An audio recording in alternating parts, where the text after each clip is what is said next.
Good evening, everybody. Yeah. Another good evening from right here in West Tennessee. Yep. It's a beautiful day today. Which I guess, did it rain today? No. Hold on. Yeah, it did. Where? Well, I take that back. It might not have rained. I mean, that's what my wife says. It's raining. I was like, it's always raining somewhere. But I'm a smart ass. No, it actually rained on me. I was like, I'm trying to think. It's been a long day. I was clipping pasture, and right as I got done, it started raining. It rained pretty good on me. Today?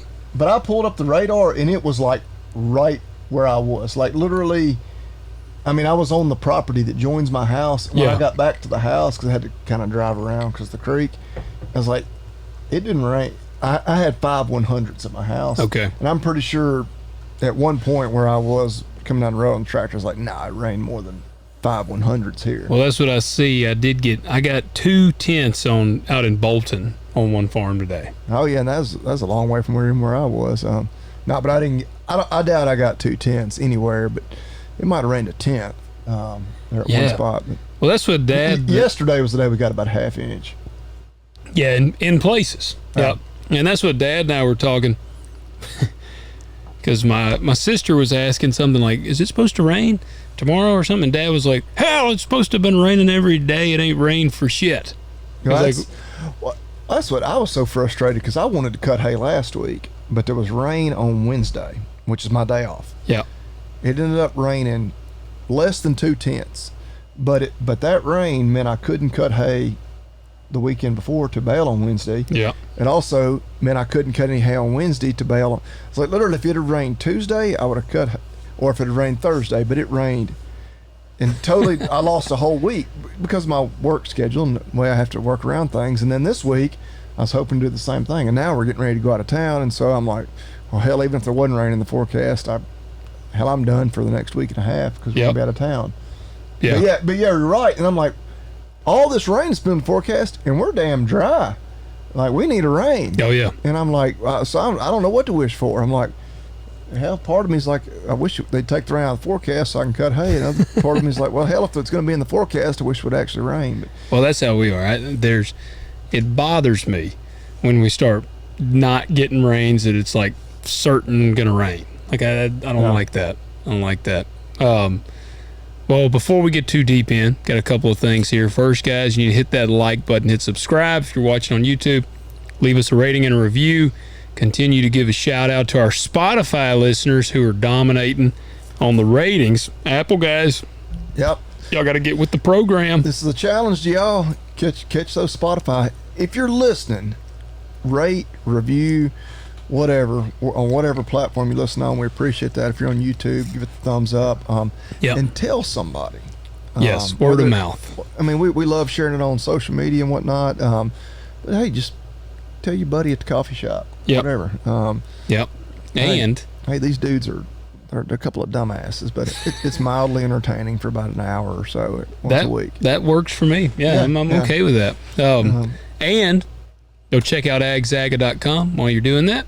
Get you some good gear. Them guys out of Missouri, you can actually go, and if you're not too sure about them, you can look back on one of our past episodes, search Jared Lyles. And that was back in February, because it was right after he's a big Chiefs fan, being from that's right, kind of that part of the country. So it was right after, it was like mid-February, like right after the Super Bowl. But he's a big Swiftie.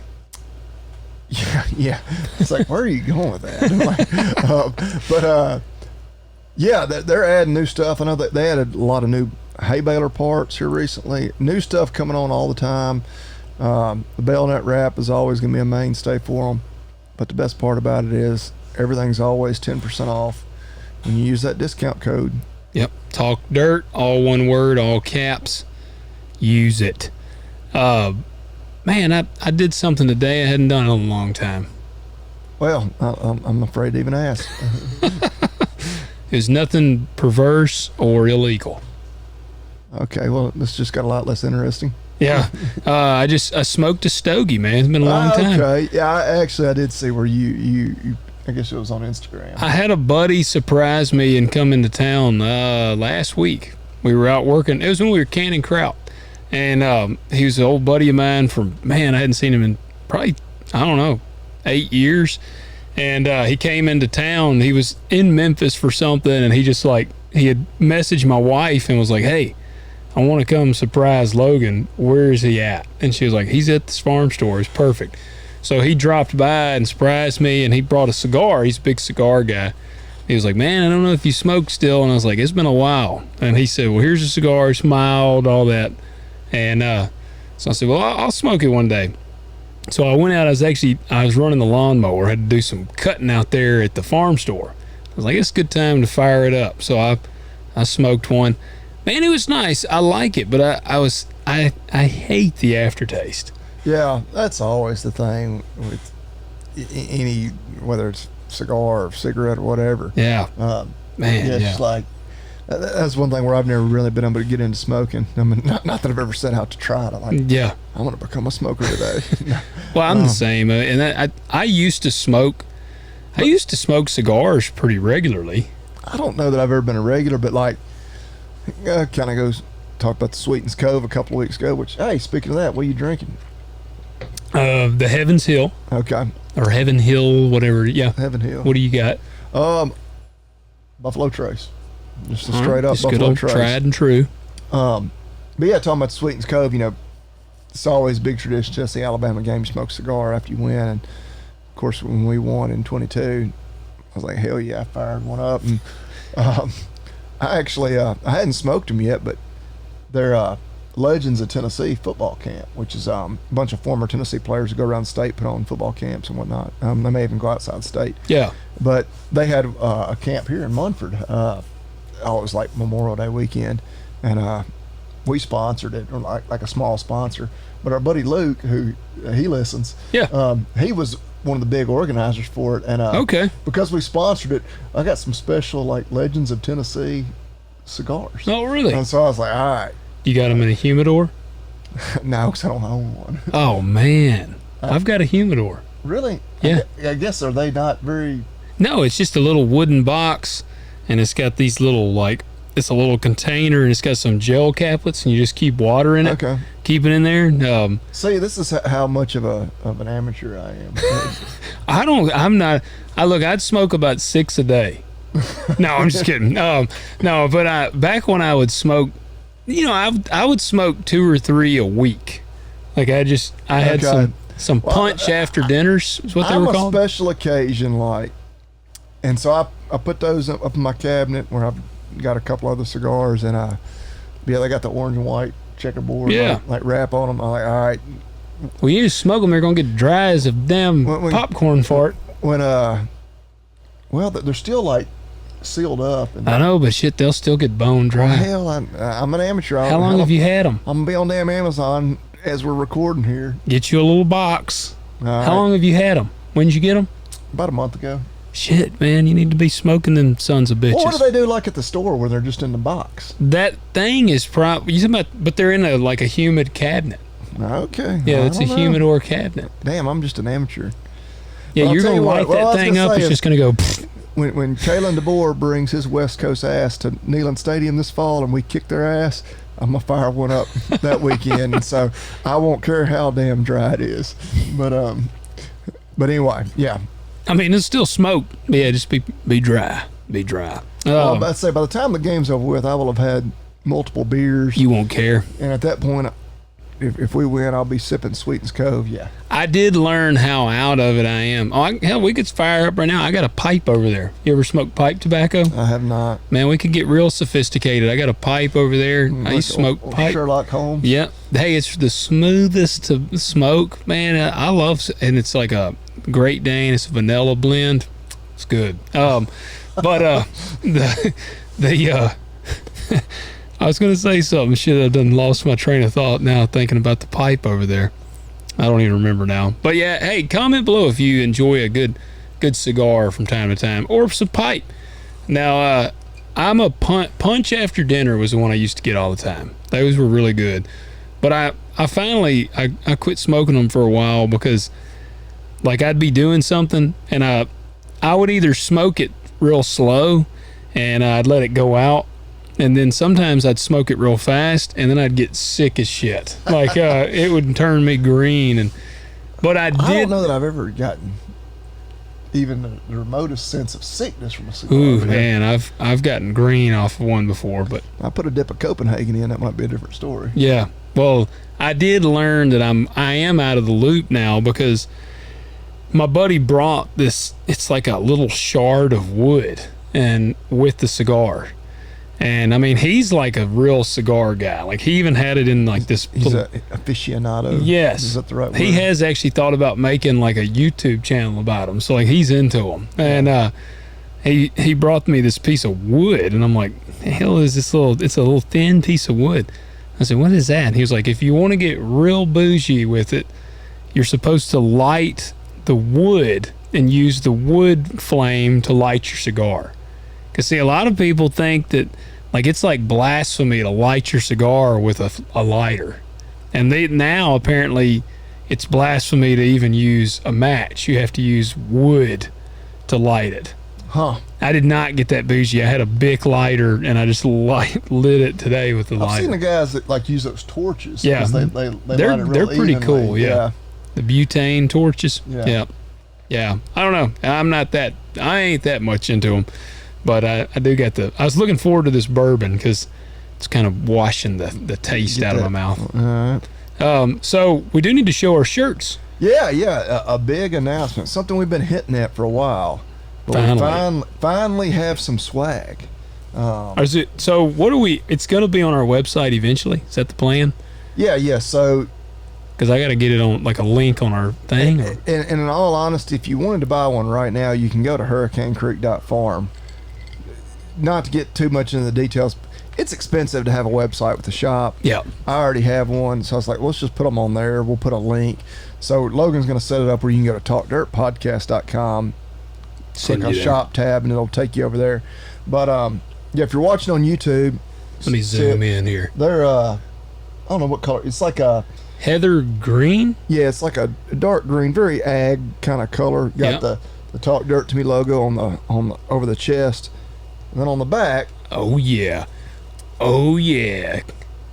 come tag it, which that is of course in reference to the USDA passing the rule that it's going to be mandatory to have the electronic identification tag in all cattle and all breeding age cattle or whatever. I don't remember exactly how the rule reads. And I have to actually give credit to Congressman from Kentucky, Thomas Massey. I saw he shared that image of and of course it's kind of a spinoff of the Come and Take It with the cannon. Is he a listener?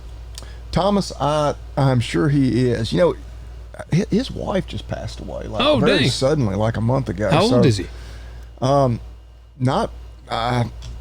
Not incredibly old. I mean like middle-aged? Or? He ain't Joe Biden old. Yeah. Joe's dead, so. He actually apparently made a speech or something tonight. Really? Like his first actual proof of life.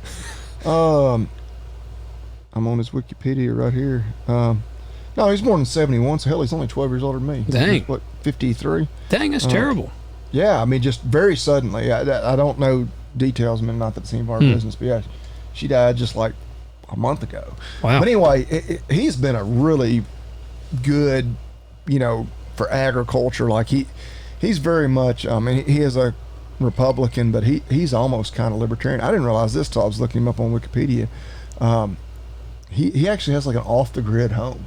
Oh, really? Like they built it like from stone and wood and all that he gathered off his property, and he has like a Tesla battery and like solar panels that powers the home. Wow, that's pretty cool. That is, and one of his claims to fame is he said he's the greenest member of Congress. Yeah. And of course, all the Democrats go, we're green, And he's living it truly. No, like he is legitimately, because I think he said he drives a Tesla too. Yeah. Wow. But yeah, he got like a battery out of like a salvage one, but I guess because I don't understand solar power entirely, but he's got the solar panels, then charges the battery, but then that's pretty cool. Powers the home. But yeah, he had that image. He shared it like on X, and I like reshared it, and it actually was probably one of our listeners said something to me like, "There's your T-shirt idea," and I was like, "You're damn right it is," and that's kind of relevant right now because obviously USDA passed that rule, but the Congresswoman from, or one of the congresswomen from Wyoming, Harriet Hagman, has introduced a bill to block it. And so she's got 14 co-sponsors, one of them being Thomas Massey, but several others where they're going to try to block the Animal and Plant Health Inspection Service, or APHIS, rule mandating the EID tags for bison and cattle moving interstate. So I was like, man, it's perfect time for us to finally get the shirts made. Yeah. But yeah, back on the shirt, yeah, check them out. You can go to hurricanecreek.farm right now, or eventually we'll have it where you can get to it from Talk Dirt Podcast. They're the Gildan soft style.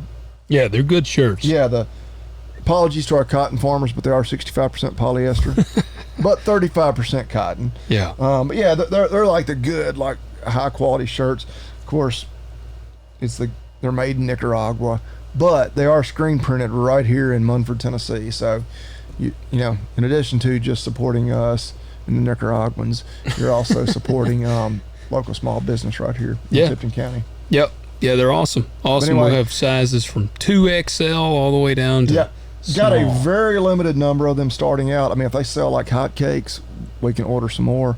But Logan and I both learned, unless you're moving like extreme volume, there's no money to be made in selling hats and t-shirts. So yeah, that's honestly why we're out of hats, and we got to get more, because we like having hats, and I mean, we both love hats, and so sending them out, giving them to different people, but there is, as far as having like an established store, it'll be a while before we have one, because I memean, I was telling Logan yesterday, like, my store I have for Hurricane Creek Farms, it loses money every month. Mm-hmm. Like, it's because you make just so little money per item you sell, hat or shirt, and then by the time you pay all the stupid little fees and everything, it's like, no.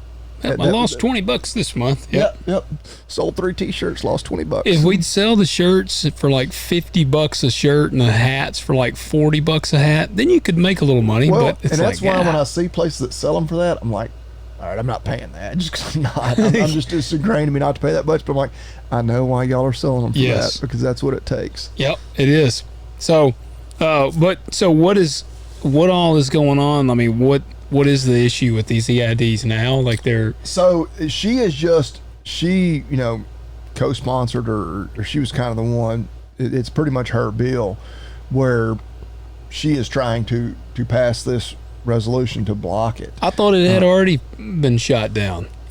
Well, no. See, NCBA did not come out in support of it at their national convention. Yeah. But then the USDA did it anyway. Yeah, which everybody knew the NCBA actually wanted it. Yeah. But there was a real grassroots uprising, and that's where they kind of were bad-mouthing our buddy and former guest, Corbett Wall, because he was there at that meeting, and like in the meetings they were like blasting him.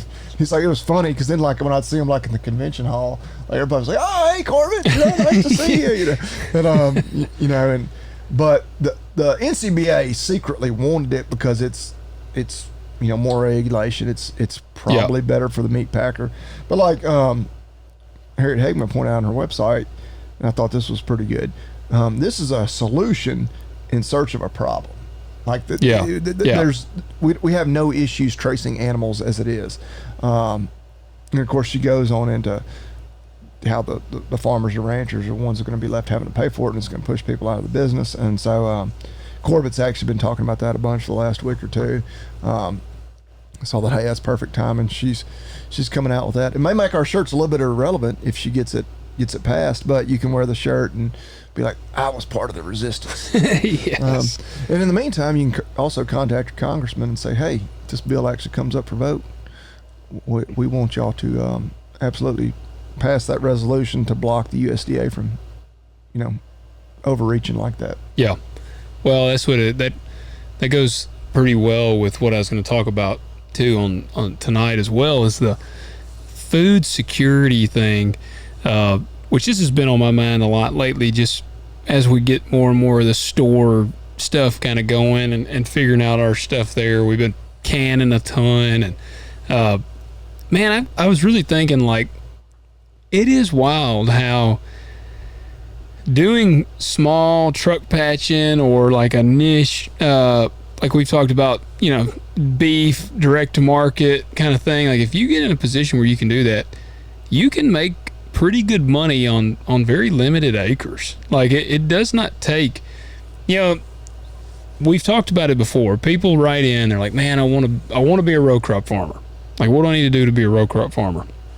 Dude, I'm a row crop farmer, and I work somewhere around a network of 1,300 to 1,400 acres. And every year I'm like, is this going to be the year I go broke? This year more so than others that has been on my mind. It's like, man, this might be the year. This might be the year that puts me out. I always tell people, I'm like, a good year is a year when I know at the end of it that I get to do it again. And everything, like I've always heard guys say, you're 1 to 2 bad years away from going broke in row crop. And it's primarily because, even just working 1,000 acres, you have 500, 600 grand in your crops. And, then you got your equipment costs, your rent, all that. Like you quickly rack up a lot of debt and a lot of bills.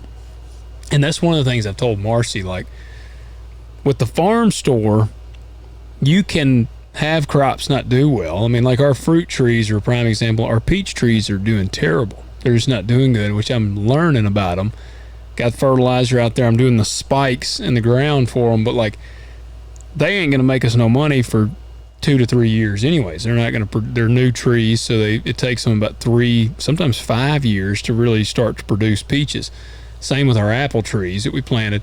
And but even if you had, like, let's say you had a catastrophic, just everything went to hell, man, you would lose, if you planted 30 trees, you'd lose $1,000, $2,000. If you had a catastrophic year in the row cropping, you can lose $200,000. And so that's where I'm kind of like, I think guys need to check out these other avenues. I get it, row crop, the alluring factor to row crop, and I feel like you would agree with this, is really the equipment. Like, would you say that's probably what draws people? Yeah, the kind of that romantic side of it. Like, I want to drive big tractors, and like you were talking a couple weeks ago, driving down the road and the little kids just in awe watching you drive by, and it's kind of the same way with cattle. Like, man, you're out there, like, in the words of Kid Rock, I'm a cowboy, baby. You picture yourself like John Wayne, the setting sun on the hillside, horseback with the cowboy hat on, just looking out over your vast herd on the horizon. But you're right, which it's funny you say this, because I was actually another big ag person out there in social media. I heard them talking, and they were talking about, things that they believe in that maybe everybody else doesn't, and said that they think it's actually easier to get into agriculture right now than maybe it ever has been. And of course that goes against what a lot of people think. Yeah. And he was like, hey, if you're wanting to be driving big badass equipment, working thousands of acres, you're right. It is really hard to do what he's doing. But he said, just as far as like, having a garden, maybe even a big, like 4 or 5 acre garden, which is a massive garden. Yeah. And you're selling produce, out on the side of the road, or, you've got an actual farm store set up, something where you're probably not going to make a total living at least not at first, but can get started in agriculture. Or you got just a few acres and a barn, and you're going to start buying some, heck, you can buy steers that are 800 pounds and put them straight on feed. You're just a tiny feed lot basically, and selling that direct to consumer. There's never been more interest from the consumer side in buying local, knowing where your food came from, than right now. Yep. And so that was his point. I was like, that is a pretty good point, because most people, especially in ag, maybe even outside of ag, but are wanting to be in ag, like, how easy is it to become a farmer? And everybody's like, oh, it's damn near impossible if you're not born into it. Yeah. And that's true if you want to go straight from 0 to John Dutton, or 0 to 2,500 acres. Yeah, brand new combine and big badass tractor. And Yeah, you ain't going to do that overnight. But you can start out doing, more of a niche thing, selling direct to consumer. And I think there's a lot of truth to that. I mean, because you started out like you just had pumpkins and you just had sweet corn. And I mean, you were selling those off of the back of a pickup truck, basically. And it's, in the middle of town. And people have been doing that forever. There's always been people. Well, but there's never been more interest in people to buy like that rather than buy from the grocery store. Well, and that to me is the difference between production ag, like row crop, and that side of things, the produce and the beef, because the big difference is in the row crop world, the demand right now is not there. Like we have yielded ourselves out of a market. And I appreciate it because I got feed delivered yesterday as the cheapest feed I've bought. I had to look back. It was like 2.5 years since I'd paid that little per ton. Well, it may be long because I saw our prices were as low as they've been since 2020. Was it 2020 when you had gotten it that cheap? So I'm looking back. No, it was December of 21. Okay. So 2.5 years was the last time I paid. Well, that would make sense because in 2020, if our prices were shitty in 2020, a lot of that grain would have probably been made into that feed for that year. Yeah, I paid $255 a ton for this feed, and I'd been paying closer to $300 for that exact feed, and I'd actually paid like $330 for some actually from a different company. So it's a little bit of apples to oranges there. Yeah. But I was looking back because I keep track of it all right here on my phone, and you go all the way back to 21. Last time I paid that little. And heck, I was thinking, like, well, as high as cattle are right now, and I mean that ain't dirt cheap for feed. I'm like, man, it makes sense for my heifers me to maybe start pushing a little more feed to them because it'll pencil out. Well, and that's what that's what I'm getting at though. It's like, and I was just reading recently, what's his name? Dave, can't believe I can't think of his last name. Anyways, Dave, he's the world record corn yield dude. He just Hula. That's it. Dave Hula. He broke his own record by like 7 bushels, and it's like 624 bushel an acre corn.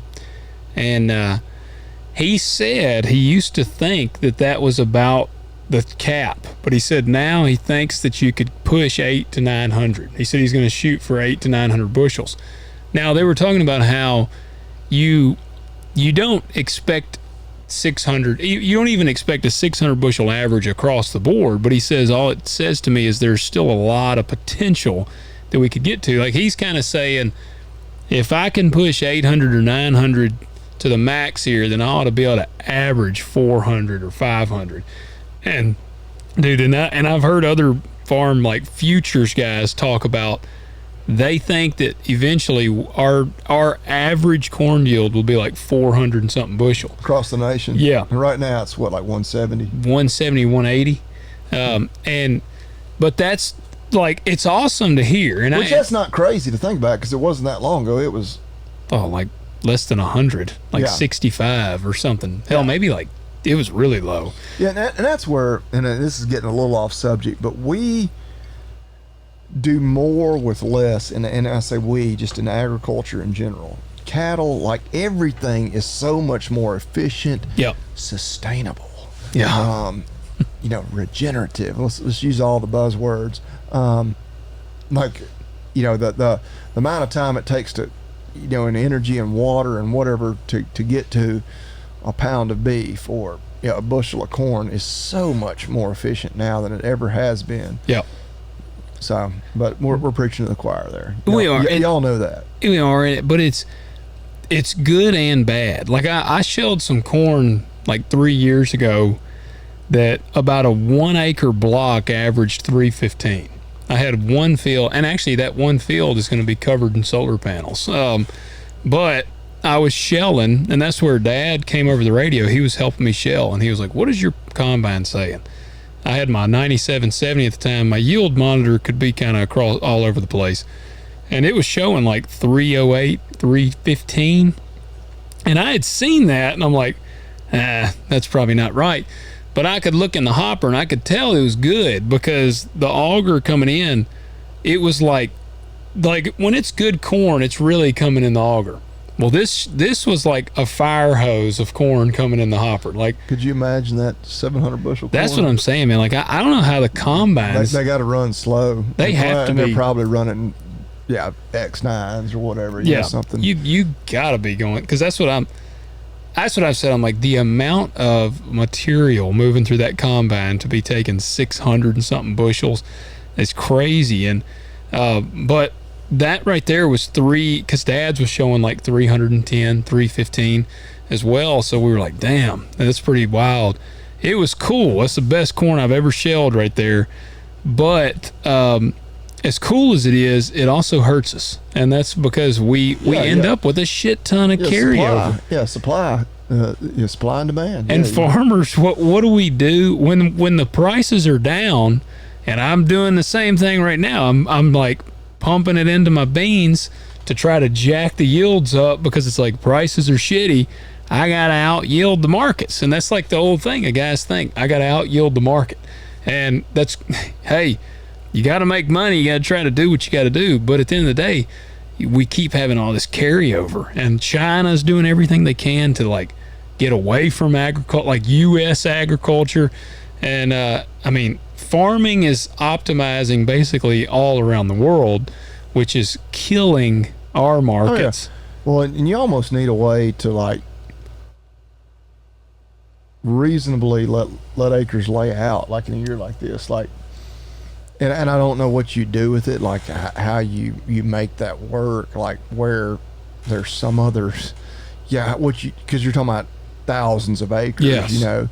And so it's not like you can just flip a switch. And that's where the people that like think we should all go vegan or whatever, like we can't all of a sudden plant hundreds of thousands of acres of tomatoes. Yeah. Like, what are you gonna do with them?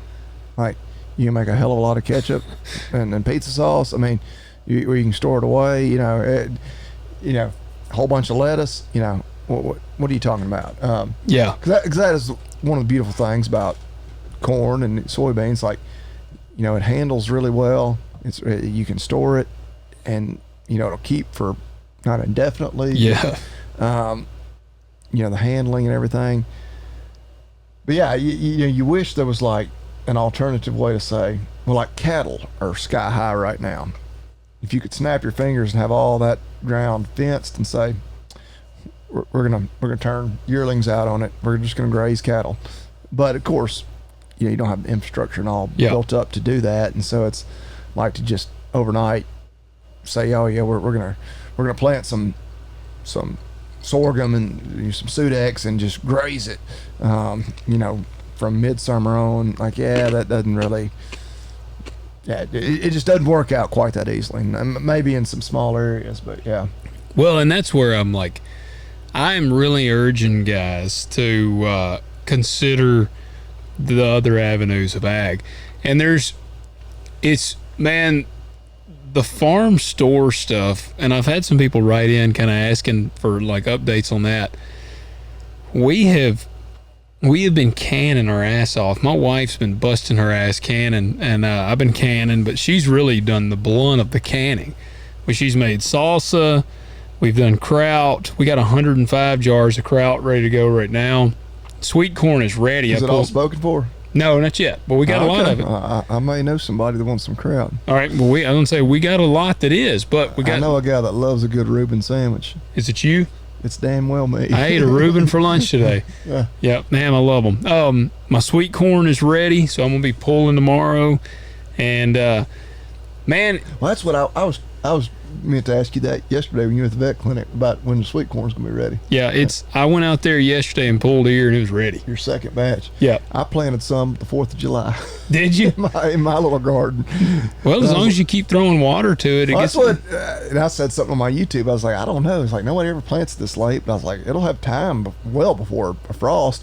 And a couple people commented like, oh yeah, yeah. And I've watered it a couple times, which have caught a few rains. Did you fertilize it? No, I threw the nitrogen to it, probably way too heavy. Did you put how many units? I've got 2 rows. Had a damn feed scoop full of nitrogen.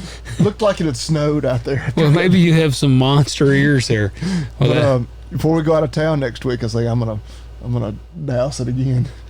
Well, that's man. As long as you get water, I think you'll be fine. And we have a pretty big farm around here that planted corn. It was getting late in June. Your dad and I planted some on the 4th of July one year. Yeah. In a duck hole, and it made damn good corn. Yeah. Like it had time. We didn't get an early frost or anything. Of course, we were just planting it, for recreation. Oh yeah. And I remember it was the 4th of July, because I remember I drove the tractor and planted with that 7210. We got down to the river bottom, and something had broken off the planter when I was driving it down there, and we had to scramble. But got it planted, and we weren't even sure it was going to make, and it made damn good corn. Yeah. Which that's really good ground under the river bottom too. Oh yeah, it is. As long as which the other risk there is flood. If you have a late crop down there, you might catch a flood. Yeah. But I guess what I'm trying to really drive home here is the necessity to think outside the box, because we're and I guess flexibility as well. Like our initial plan was just to have a shit ton of produce, and the more I've gotten into the store, the more I'm kind of learning what I like.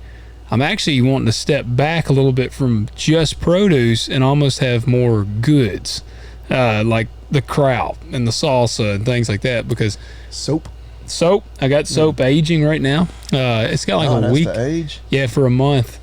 Damn. Cures for about a month. I'm anxious to see how that is, and we're actually going to make candles. We got the stuff for candles. Got the bees out there. I checked on them today. So we'll have honey, and man, I mean, that farm that it's on is 200 acres, but the part where the store is 14 acres, and I have more than enough acres out of 14 acres to do everything that I need to do with that store. Now, I like the fact that it's 200 acres, because if it just really is blowing up, I can expand and do whatever I need to do. But like, I got 3 pea patches now. I planted peas like 2 weeks ago, and I got 3 pea patches that I staggered. I got about 3 acres of peas, and which is a bunch of peas. But so it's the direct to consumer thing. I mean, you've seen it on the beef side. Like, is really as much cattle as you could get processed, you could sell, and that's not online sales. Like, I would venture to say if you figured out the logistics of the online sales and branched out into that world too, you could turn that into a full-time career. Well, and kind of going back to what we were talking about a minute ago, trying to figure out how do I make these corn and bean acres pencil out. Do I do something else with them besides corn and beans? Really, and like in a lot of parts of the world where there's a lot of farmer feeders, that corn is so damn cheap right now. It's worth a lot more fed through animals. Yeah. And I've heard your dad mention it, which of course we're not in the right part of the country because we don't have any, nobody. There's no cattle feed yards around here. There's no, processing plants right up the road. But in a perfect world, you say, all right, corn is this cheap.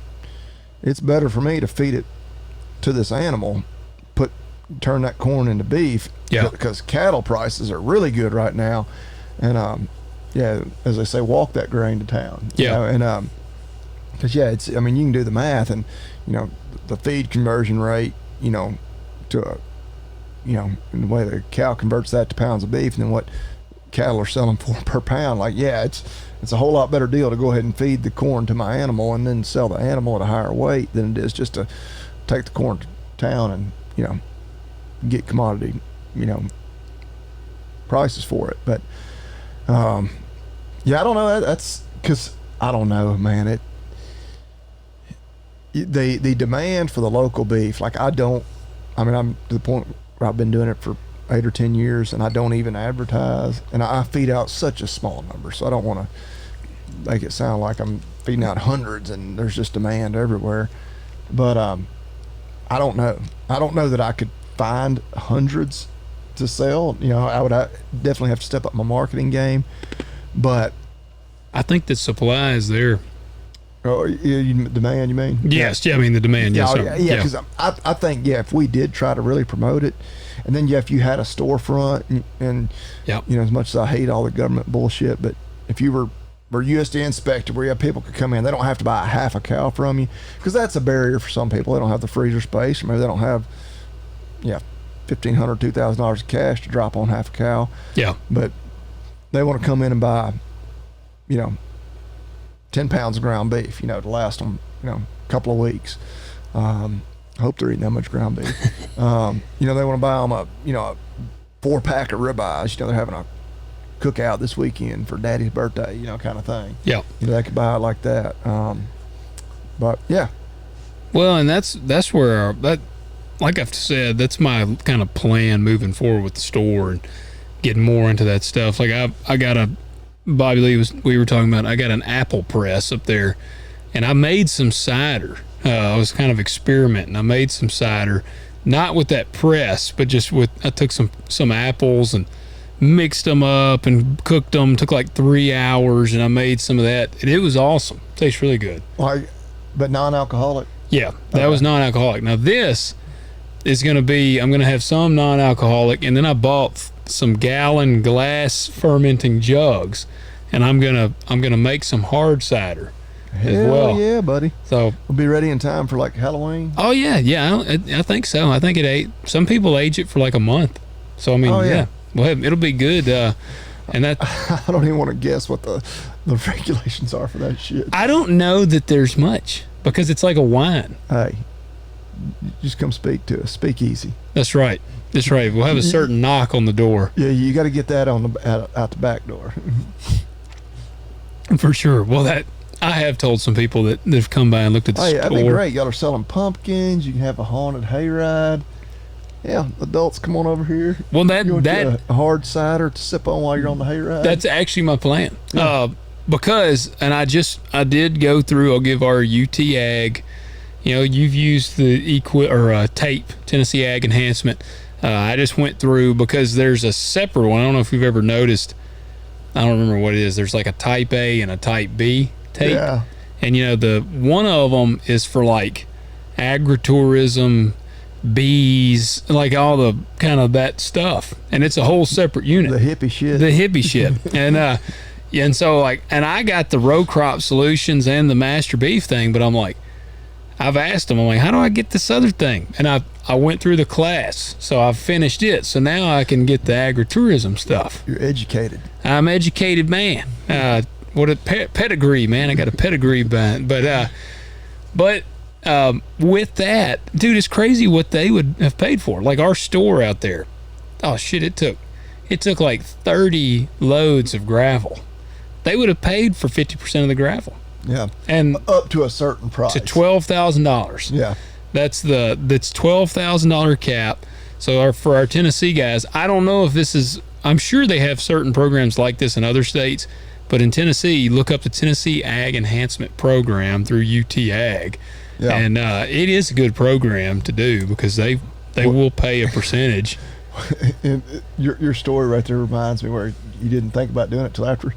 So I had 2 buddies that I actually roomed with in college that went to work for the State Department of Ag, and one of them was directly, like, I'm going to say he was necessarily in charge, but was pretty high up in the Ag Enhancement Program. Yeah.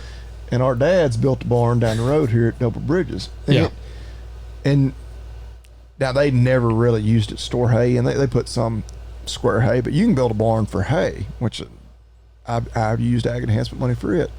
And they built it. Then they were like, well, what if we can get some Ag Enhancement money? And one of the guys was down here, like, just, seeing me or whatever. He's like, yeah, that's great. Like, that barn is perfect, but you got to get approved before you build it. Yeah. I was like, yeah, that's typical of them. They're like, well, look, we've already done all this. Let's see if we can get some money back. Yeah. You gotta get approved before it all starts. But yeah, one of my biggest criticisms of that program, which they did something this year, they got smart. One time I'll give government credit, but what'd they do? Well, so it's always been on the cattle stuff. You could get a 50% cost share if you're a master beef producer. Yeah. But so as to not discriminate against the non-masters, you get 35% cost share if you're just an average dude out there. Yeah. You still got to jump through all the other hoops, but you don't have to be master certified. Yeah. Once the master certification is kind of a dog and pony show. It's kind of, I mean, all of that stuff. Once you've gone through the program once, that's what annoys me about it. Is you have to go through it like every 3 or 4 years. It's like the material doesn't change. Like, it's all the same shit. But anyway. Hey, I will say, for a new guy into it, it's actually pretty good. Yeah. Now, if you've never done it and you maybe you didn't go to school, I mean, I don't want to, like, hell, I have an animal science degree. I went to vet school. Like, for me, it was pretty good. They're not. Yeah. Right. It's stuff I've already learned, because I mean, even the plant science stuff, I took those courses. Yeah. But anyway, but even for the average Joe, like, you don't need to keep going through it every 3 years, but they make you do that. But anyway. So the total reimbursement you could get has dropped significantly since the program first started. Oh, really? Because more and more people, like, the total money in the program has grown, but so has the number of people applying for it. Yeah. We need to quit talking about it. Yeah, I was about to say, quit telling people about it. But and so it's gotten to the point where, like, I don't know, I think for a hay storage barn or a cattle working facilities barn, both of which I have built using the money, I think the maximum you can get right now is $6,000. Really? Now, don't quote me on that, but it's something like the maximum you can get is $6,000. And I'm like, dang. I built almost identical barn. It's a 40 by 60 for my hay barn, a 40 by 60 for my cattle working facilities. Only difference is my cattle working facilities doesn't have sidewalls. All that barn, especially if I figured in all the gravel, and then the cattle barn, I concrete and electricity, like, spent like $25,000. So I told the lady when she came to inspect me, I was like, this is stupid to even require the master, because hell, even at just the 35%, I'm way maxing it out. So there's no incentive for me to keep doing the master. She's like, just wait till you see the requirements for this year. And yeah, I just got the letter in the mail, I think yesterday. It said, now you have to be master certified to get anything. Really? So like, well, they got smart about that. But still, I'm like, that whole thing, they ought to make you go through it once, and then, I don't know, like maybe every 10 years, but they make you redo it. And it's, well, that's kind of been my critique with the row crop solutions. When you went through that program, did you do it online, or did you have to go in person? All online. If they allow it online, that's one thing. But the last time they did it for the master beef, it was literally like an hour and a half away for 3 straight nights. Dang. You know, when me and you, we went through it together the first time, it was all the way out in Braden, and it was for like weeks. Yeah, and that was a 45-minute drive, and we did it, was it once a week? Yeah, once a week. Yeah, they did it once a week for like 6 or 8 weeks. Yeah. And that was one thing. Now they've condensed it down to where it's basically, I think it started on like Thursday, Friday, and Saturday, and Thursday was like half a day, Friday was all day, and Saturday was all day. Dang, you had to go there to do it? And it was all the way over in Hardeman County, hour and a half drive. Which, jeez. In this part of the state, we don't have a lot of cattle, and so compared to Middle and East Tennessee, and so they don't have one in every county, and so we had to drive like 2 counties over. Dang. Yeah. That's what I told him. I was like, I spent 9 hours driving, 3 hours round trip for 3 straight days just to get this damn certificate. And again, not trying to sound like I'm a know-it-all, but like, when did you do this? Hell, I've been through this program like 3 times now. Hell, I have a bachelor's in animal science and a veterinary degree, and I'm still having a When did you do this? So I would have done that one, it would have been like probably in 2019, maybe 2020. Okay. Because I got smart. If COVID was good for anything, like, because you have to do it like every 4 years. Well, like the next year, because they offered every year. Yeah. But of course, because of COVID, online. It was all online. Well, that's why I asked. So I was like, I'm going to do it again right now just to push mine out one more year. Yeah. Because you could do it all online. And like, hell, online, like you just like log in, and hell, you ain't even got to really be listening. Yeah, I was going to say, because I've re-upped my Master Beef certification online. Well, I did all it online. If they allow you to do it online, that's a little easier, because hell, you can do that sitting in your living room in your underwear. Oh shit! I'd play this most recent thing for the agritourism stuff. I like put it on, and I'd just turn my phone off and have it playing, and I'd have it in my pocket, and I'd just be listening while I was doing other shit. Oh yeah, well, because it would be a Zoom call. So I remember, like, my daughter, I think, had a softball game one night, and you had to be logged in. Like, yeah, it was Zoom. And I would have my earbud in, and I was listening. Because you had to be careful, like they might ask a question or something, you had to respond. And I was sitting there watching her play softball with an earbud in my ear, listening to like the 47th time I've heard people talk about how to do a breeding soundness exam on a bull. You know, it's some bullshit like that. I'm like, oh, Lord. Well, that's what I think people need to look, because more than likely your state probably does offer something like that. Yeah, I don't know. Tennessee is, I don't know of any other states that do anything specifically like that. But really? Yeah, I would check with your local extension agent. I mean, you can probably do it just online. That's what, it's pretty cool, all the amount of agritourism stuff that they'll do. Government loves to blow money.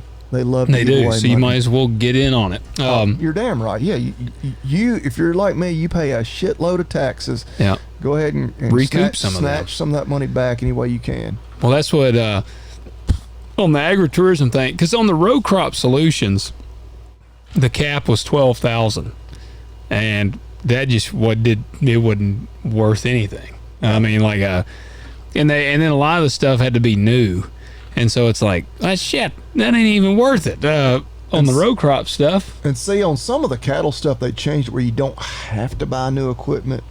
But then again, as I say that, they might have changed it back, because there's ways to cheat the system where I can see why they want you to be buying new equipment. But oh yeah. But yeah, now it has incentivized me to buy stuff that I maybe wouldn't have otherwise bought, which I think is the whole goal of the program, is to make agriculture in Tennessee better. Yeah. Well, see, our plan, like at the store, they'll pay 50% of an outdoor pavilion. They'll pay 50% of bathrooms outside. Like it's crazy, because that's our... Yeah, even though y'all already got a lot built, like you can still utilize it. Oh, yeah. Lots of other stuff. Lighting, like the bee stuff, there's all kinds of things. And that's our plan in the fall, is because my ultimate goal is, you've been to the Apple Barn in Gatlinburg? Yeah.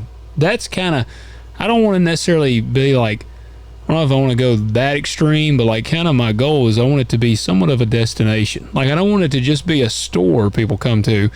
Like I want them to be able to, bring their kids and let them go and play here and see this. And like this fall, I'm kind of planning to set up multiple fire pits, and you can rent basically a fire pit, and we're going to have s'more kits that you can buy up at the store, and people will have like this Friday night, this family can have this fire pit, they've rented it, this one there, things we're just experimenting with. And I want to have the hard cider. I want to have like regular cider, hard cider, so people can get that. I mean, that's what I'm thinking. Shit, we'll have a band out there. I've thought about that. I'm like, man, need to get a band out there. Dude, we don't have enough irons in the fire right now. We ought to start a band.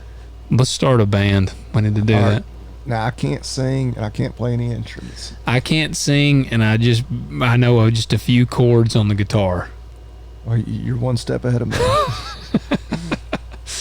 I'm sure we got any local people on here that listen that could come jam out. We could do karaoke. I've done karaoke with you and Lee. Do you remember back when it was RJ's? Yeah. We went and did some karaoke over there. I think Walt was with us. I could, you get me some 90s country on, man, I can, whew. Man, I'm thinking. Might need a few whiskeys. I'm thinking. But I can belt it out. It won't be pretty, but it'll. Well, that's how I'm thinking. I will know the words. I won't be on key or on tune or whatever. But, oh yeah, no, me neither. Well, that's what I'm thinking. Some Alice in Chains, Man in the Box. There you go. I'm ready. Got a little whiskey. Yeah, no, I really do. I'm like, man, I want to have a band. And my gears are always turning. I'm like, what else could we add to like get people out here? Like I was even thinking, I'm like, I think you could even do, and I'm throwing this out there just to kind of show you guys like how you got to think outside the box. There's a magazine you need to check out if you're even remotely interested in this stuff, called Farm Show Magazine, and it's like all agritourism across the country, and it's like what different things people are doing, and it is crazy some of the like creative things people are doing on their farms. And like I've thought about them, like, you know what, in the summer or spring you could do like a cornhole tournament, and like have like cornhole boards set up, and just different stuff to like get people out on the farm. And Oh, we've had people that have told us, like, y'all need to do like a camp for kids, like for like a day, like or something, like where people can bring their kids, they pay, and like it was expensive. I don't know. Every kid gets a hoe, and you go start chopping weeds. Yeah, I'm gonna be like, I'm just gonna like sow pigweed seed, and be like, pulling ears of sweet corn. That would be the thing. Yeah, like man, because parents, that'd be perfect during the summer. It would. Dude, you could charge them to work for you. They do. They pay. That's what the woman that was telling me about it said, that they pay a lot of money. That's basically the way vet school works. You're paying them tuition, and especially during your last year, you're just slave labor in the clinics. Like, all right, we need somebody to cover all these overnight shifts. Bring in the students. They're paying to be here anyway. That's pretty much it. Yeah. So it is, that's man. a racket right there. Yeah. Oh man, and like I said, you could have them making the liquor for you. Yep. Yeah, a bunch of right, kids. Y'all don't taste test this. I need y'all pressing all these apples to make this hard cider. Yeah, we got a bunch of 10-year-olds out there cranking on the apple press. But you got the marijuana patch, and same thing. Of course, like, you have to check their pockets when they leave. You know, that's right. Can't be skimming off of us now. Yeah. No, it's no, that's after Tennessee legalizes. Yeah, you'll be in the #1 cash crop for the state. Well, it's as creative as you want to get. The opportunities there, yeah. And that is, I really think, I would honestly encourage guys to kind of stop thinking about row crop. Like, I'm not being a Debbie Downer. Yeah, get out of the idea. I mean, the big machinery is cool as hell. It's expensive as hell. Yeah, it's kind of where it ends. It really is. Like, honestly, the cool factor only goes so far. Like, I can tell you, like, the debt amount is so crushing that the cool factor is diminished pretty rapidly, and wears off after about 5 minutes. Yes, and versus in the produce world, we bought a plastic layer. We bought a water wheel transplanter, which is still one of the coolest things to me, and a plastic mulch lifter, which is the thing that runs under the plastic when you're done at the end of the year, and you pull it, like busts the plastic up so you can pull it up. We bought all 3 pieces of those equipment. We bought 2 of them brand new, 1 of them used, for about $15,000 total for all 3 pieces of equipment. Yeah. Like I said, 2 of them new, 1 of them barely used. And you can't buy one damn thing new in the row crop world for $15,000. And you need a tractor, but like you could do all that. What size tractor you need to run that? I mean, really, about a 60-horse tractor, maybe. So maybe, especially if you buy something, you know, because I mean, it's not like you're putting hundreds of hours a year on it. Like, you're just using it for a few minutes at a time, basically. Yeah.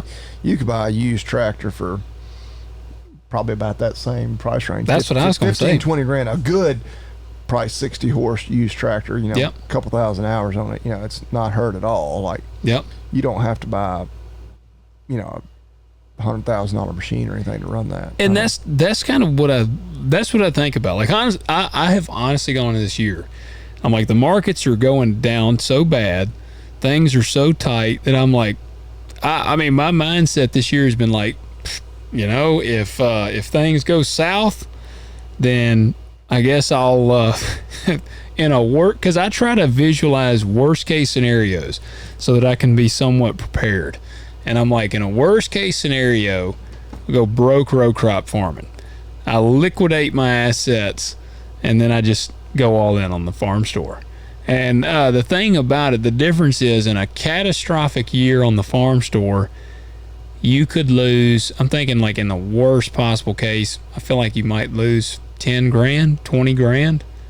You know, a lot of banks today, if you came up $10,000 to $20,000 short on something, you could probably, if you have even a little bit of collateral, you could go take out a $10,000 to $20,000 loan to try to pull yourself out of the hole. But on the row crop side, I mean, you have a catastrophic year, you can literally come up $200,000 short just on 1,000 acres. Oh, take your head off. Yeah, and so it's like, man, you know, you're in trouble. So it's just think outside the box a little bit and explore other avenues. I mean, I've been really surprised how much satisfaction and reward I get out of the farm store, I get more out of that than I do out of the row crop. Like it's just more rewarding. Like I pull up to the farm store, and it's just like, man, this is our place here. Like there's literally always something to do there, and we're still learning a lot. But it's just, I don't know, it's cool. Yeah. So I think somebody looking to get in, like, that's until you can start out. Just have you a big garden and sell some vegetables off or a tailgate of your truck. Yep. On the side of the road. Use social media. We live in a digital age, man. You can market yourself, and then you can get that to the point where eventually you're like, all right, we're gonna have an actual storefront. Yep. We're gonna expand to doing other things. Having bees and doing honey and whatnot. But I think he might have been right about that when he said, it's actually, it may not look the way you think it should look, but it's easier to get into agriculture than you think. Yeah, I agree with that. I really do. And it's interesting. I'm kind of glad to hear that, because in my head, I've always been like, well, farming's like this elite fraternity that you have to be born into. And I would say when it comes to row cropping, that's pretty accurate for the most part. But as far as agriculture as a whole, and that's probably a thing that, like, I've hurt the industry myself just with the mindset of when I hear the word, like, he's a farmer or he is agriculture, like, my immediate mind goes to row crop. Yeah, I'm picturing him on a combine or on a big tractor. Yep. And I mean, dude, I had a guy message me. I think he told me that they harvest almost 1 million watermelons. Like, they're just commercial watermelon growers. And he said that it was something like 1 million watermelons that they harvest a year. He works for this guy. That is a hell of a farmer. You harvesting 1 million damn watermelons. That is massive. That is massive. Which I know, because of course I grew up right here. It was around, row crop and, a little bit of beef cattle and, I guess go back far enough, maybe a few dairies. But when I went to college, a bunch of guys from Middle and East Tennessee grew tobacco. Yeah. And tobacco is something where, 10 acres is a lot of tobacco. Yeah. And, and I don't know, tobacco is not necessarily the way to go nowadays. I don't know what that market's like. It's gotten pretty terrible. Yeah, I think that's true. But yeah, that's a good example of it. Right. It's a very labor intensive crop, but you don't need massive amounts of acreage and millions of dollars worth of equipment to function. Yeah. And so, focusing on that, finding a niche, maybe. Yeah, and like that, like maybe they grow just watermelons, but you're the best damn watermelon grower in the region. Well, and we got a guy. I don't know if I'd want all my eggs in one basket, because sure enough, some kind of disease would come in and powdery mildew hit your watermelons and be toast. Yeah, had that happen to me this year. Oh, really? Yeah, that like majorly impacted my watermelons. And I was spraying a fungicide, but it just obviously didn't do what I needed to do. Yeah. Like, we've gotten some. They were just smaller. They were really sweet. But there's some guys. I mean, I talked to a guy around here. He lives not far from here. He has maybe, I'd say, 3 acres at his house. And they call it a farm, and it's like an agritourism thing. You go there. We went one time. We took the kids several years ago. And we took the kids. And you go, it's literally in this guy's backyard. He's got like a bounce house. He's got some goats. And he had all these pumpkins and some displays set up. And people were playing. And everything was like, it cost you something. To feed his goats, you could buy these little cups of feed. And it was $1. We did not buy any. But people were buying the hell out of them. You were paying $1 to feed the guy's goats. And I went over and I was talking to the dude. Because I said, hey, this was like before I had started back growing pumpkins. Because, I used to grow pumpkins every year. And I told the guy, I said, yeah, man, I used to grow pumpkins. I said, and I was talking to him, and he was like, he don't grow a single pumpkin. Like, he was like, oh, yeah, I buy mine. He said, I sell 30,000 pumpkins a year.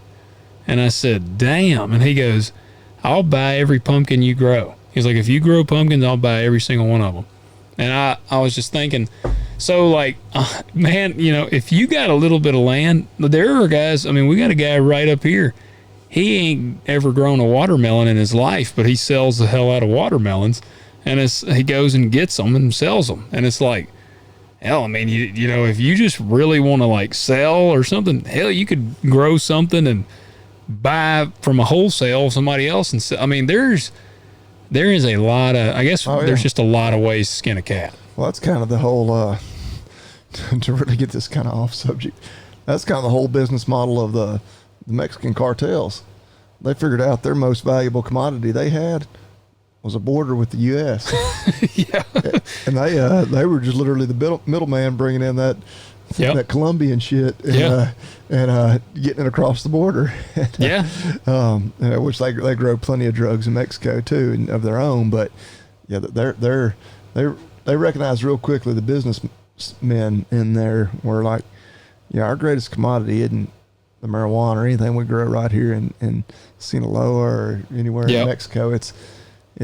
We've got this border with this country that has a insatiable appetite for cocaine. Pablo's growing it.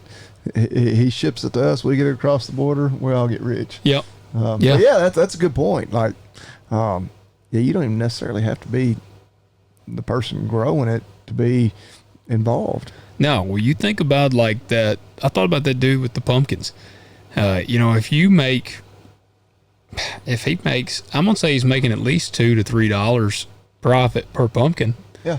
I mean, if he sells 30,000 pumpkins, that's $60,000 to $90,000 off of pumpkins. Yeah. I mean, and that's just on the pumpkins. And like some of that stuff, like we figured out on the farm store, sweet corn, there are certain things I'm going to back off on. I'll go ahead and tell you, next year I ain't growing near as many tomatoes. I ain't going to plant near the tomato plants. I'm going to plant a smaller patch and really focus on them. And because we're going to do mostly canning with them. We're not trying to be Ripley's tomatoes. Like that's not something I want to do. And so I'm going to back off on that. I will always probably grow sweet corn because sweet corn gets people in the door. Like there are certain things you grow that people will come for. And like squash, we tried to sell squash. It came in before everything else. I may have shared this before, but the squash came in before everything. Marcy set up to sell squash. She put it out on Facebook. One person showed up and bought squash. Well, squash is just, for one, any dumbass can grow it. Squash is super easy, yeah. And like we ate some tonight. I'm so freaking tired of eating squash because I literally every year I planted less and less, and it still makes so damn much. Oh yeah, my kids won't eat it. I'm like, it doesn't taste like anything. Yeah. It tastes like butter and the seasoning salt we put on it. That's what it tastes like. It does. Like it's just. It is a pretty pointless vegetable, whatever. Like I'm like, I don't even know what nutritional value it has. Just a bunch of fiber. You know, you're gonna see the seeds in your poop tomorrow. Like, I probably use that as an incentive to get my kids to eat it. Yeah, you get to see the seeds tomorrow. But it's like, but yeah, I'm not surprised because like every idiot around here is growing squash in their backyard and can do it pretty well. They can, but when it was just squash, nobody bought it. But then when the sweet corn came in, we had squash in the store for sale. We'd sell out every day. Oh, really? We would literally sell out. They just wouldn't come in for squash. They weren't going to just show up for squash, but they'd come in and they'd buy like a dozen or however many ears of sweet corn. And they'd say, hey, is that squash? They'd this get just some. Tells me, the more diverse the store gets, which that's kind of the grocery store model anyway, where they've got, ribeyes on sale for $7.99 a pound, where they're like literally losing money on ribeyes. Yeah. But they don't care because they know when you come in the door to get the ribeye, you're gonna grab the sack of potatoes and a couple of gallons of milk. Yep. And a bag of tater chips and a loaf of you're gonna buy. That gets you in the door. They'll make the money on everything else. And that's how the sweet corn. The beer's where they get you. Damn, beer's expensive. Yeah. Well, that's what it. We've figured that out. Like sweet corn will bring people, and once they're in, they buy our kraut. We figured out. Oh, hell, it was me. I showed up because I needed some sweet corn. Yeah. Bought some tomatoes. And I think I bought some of your candy. Yeah. One of my kids had to have that. Yeah. Yeah. So that's how it works. So just think outside the box, guys. We got to combat this food security thing. Could be remedied by more people getting involved, and you could get involved in agriculture easier than you think. Not saying the work is easy to do, but saying the opportunities are there Yeah, you don't need to borrow $20 million to buy 2,000 acres of land and 3 tractors, a combine, a planter, grain buggy, big truck, trailer. Yeah, you'll be like me. Your beard will be Sprayer, rapidly. water trailer, service truck. You're like describing me over here. Yeah, I'm like the old commercial, man, where the guy's like mowing his yard and he looks real happy, and the narrator he's like, yeah, my family and I just built this beautiful new home, and they're like, nice, and he goes, I'm a member of the country club, just put in a new swimming pool, and he goes, how do I do it? I'm in debt up to my eyeballs, and he smiles. I'm like, yeah, I know it. I know the feeling. So, yeah, it's interesting. It is interesting. So, you need to queue up our... Yeah, the key there is you got to start growing some of the illicit stuff. Yeah, yeah. Cash, and then because it's Poppy illegal seed. anyway, you're not paying taxes on it. Yeah, some poppy seed, make some heroin, maybe some whiskey. Yeah, do a little black market sales. All right. Let me start off with 2 words. Made in America. It's like I say, I think, and it was right as I was getting ready to leave here, I think he actually made there was a video of him. Okay. Because, the whole thing when he talked, supposedly called in to Kamala, they're like... Recording? She even said, that record, and then she corrected herself to call. Yeah. People were like, that could have been with the AI now, they can mimic his voice. Oh, yeah. We don't even know that he's alive, which I feel bad for him. I mean, in a way, I feel bad for Joe the man, and his family is garbage. Oh yeah, they clearly don't care about him. Jill and Hunter and whoever else is in his circle are scum of the earth. They have literally beat that horse to death. They rode it. I'm reminded of the old Western where the guys try to get into town and he's riding because he's trying to, and he literally rides the horse to death. Where he slashes its sides. True True grit. And he knows it's gonna die before he gets to town, but he's got to ride it for everything he's got. That's what they've done to Joe. It is, yeah. They literally they've just been pumping him full of amphetamines or whatever. Come on, buddy, come on, Yeah. come on, just get us to November. We'll get you another term. But he just couldn't do it. Yeah. No, they really have. Yeah. But anyway, so more important subject. And this product I think will fit in good because we were talking about gardening and that sort of thing. All right. This is something I use all the time and just happen to notice on the side of the box. Made in USA. I love that. Something I'm already going to use. Rogaine. Rogaine. Buddy, I used Rogaine 15 years ago for a month, which probably wasn't even long enough to see if it would work. But yeah, I gave up on that a long time So ago. the Rogaine is a no gain. Well, I probably gave up on it too soon, but I have a feeling I'm there's way too many bald dudes in this world that wish they weren't bald. That I'm sure if that actually worked, there wouldn't be this many bald dudes walking around. But I'm not sure how you say the name. I'm gonna say Chapin, Chapin, Chapin. They make garden sprayers. I'm sure they make other garden tools. Yeah. Picked one up at our local Hat Ads. That's where I buy most of my hardware and stuff like that. The green one? This one I believe is a clear, whitish color, but just a hand. It's a 2-gallon sprayer. I keep one. Hell, I've got dozens of them. It seems like laying around. But my main one that I use around the house and around the flower beds just got Roundup in it. Spraying up weeds where they come in the flower bed and spraying where I don't want to weed eat. But now that we got the pool and all, I'm I really need to do more weed eating. I don't want a 6-inch, strip of dead grass around the edge of the sidewalk, which used to I was fine with that. But Yeah. all right, now that we might have people over to entertain, we'll try. I didn't know that was made in USA. Yeah, the Chapin. I'm gonna say Chapin. Yeah. Chapin. You just gotta say it like you. You just gotta say it with authority. With confidence, people don't even know any difference. That's right. But yeah, made in USA. I don't even know what all else they make. Because all I have is their little garden sprayer. But I think I've got one of their sprayers. I've had another one that I mix up. Well, I mix them up with fly spray for the cows, and I spray the cows. I hadn't done that this year. Put a little Roundup in there with it. Spray the cows down. Yeah, man, you don't need weeds sprouting out your cows' ears. But I've used it with insecticides to spray inside my feed bins because I'm bad about getting weevils that get inside my feed bin if I don't go through it very fast. They spray the bins when we get the I guess it's when we. I need to ask your dad what they spray in those bins.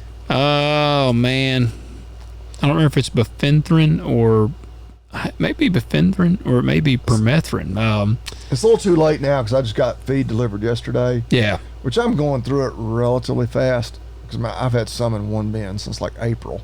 Yeah, and I had very few weevils. It stinks, and we wear respirators. Oh yeah, I imagine whatever it is. Yeah, well, even permethrin, enough of a dose could be hard on you. Yeah, and that's what I've done in the past. I just take whatever I spray on the cows, just mix it up real hot and spray it in my feed bin. Yeah, it'll kill insects. So it'll kill.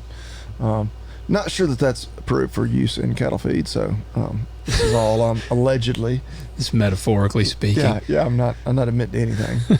But if I was spraying it, I was using that Made in USA shaping. And while you were using that, you could go on AgZaga if you need a sprayer as well. Yeah, they got the big boy, which that's one thing I need to be doing is I was noticing that where I've clipped pasture and clipped down all the weeds, but I got some thistles. Thistles are the one thing I do not want them to go to seed. Yeah. Yeah, I need to put my ag sprayer in the back of the side-by-side, one that I got from agzaga.com.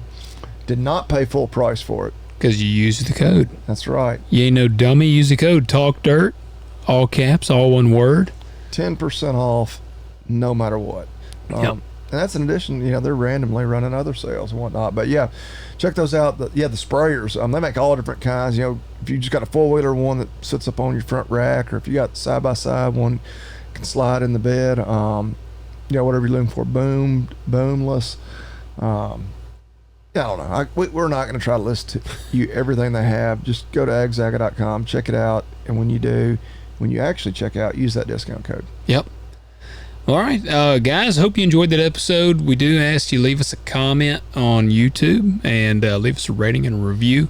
Yep. And again, like I said, share this and tell a friend about it, because honestly, word of mouth. I was actually listening to an audiobook today when I was bush hogging. I killed a copperhead today. I'm going to admit to killing a snake today. I cleared a copperhead, like I was clipping in a bushel, like a big thicket, and I hit a copperhead. Which I was glad. I kill every copperhead because they're I don't like them. My kids play around there too much.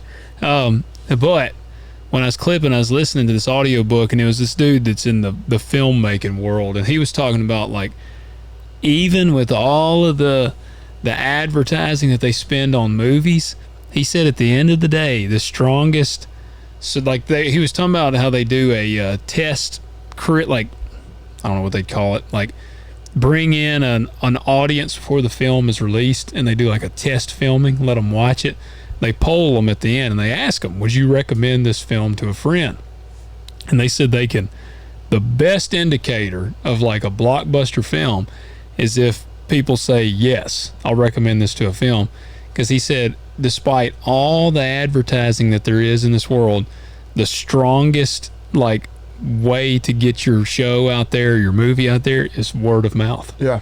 So it's pretty wild. Like, despite all the ads you see, if you would tell somebody, like, man, that Talk Dirt to me is a badass show, two dashingly handsome good men talking about agriculture, that would help us out a lot. So do that, guys. And get on there to check out the website. If you want a shirt, like I say, I don't want to like undersell how many we have, but we only have a few. Like, if y'all respond like we hope, we'll sell out, and I'll text my buddy and tell him, hey, go ahead and repeat that order for us. And if you don't get one, you're gay. That's right. That's right. And it's not Pride Month anymore, so it's not even cool. Yeah, not even cool. Yeah. All right, guys. We'll catch you next week.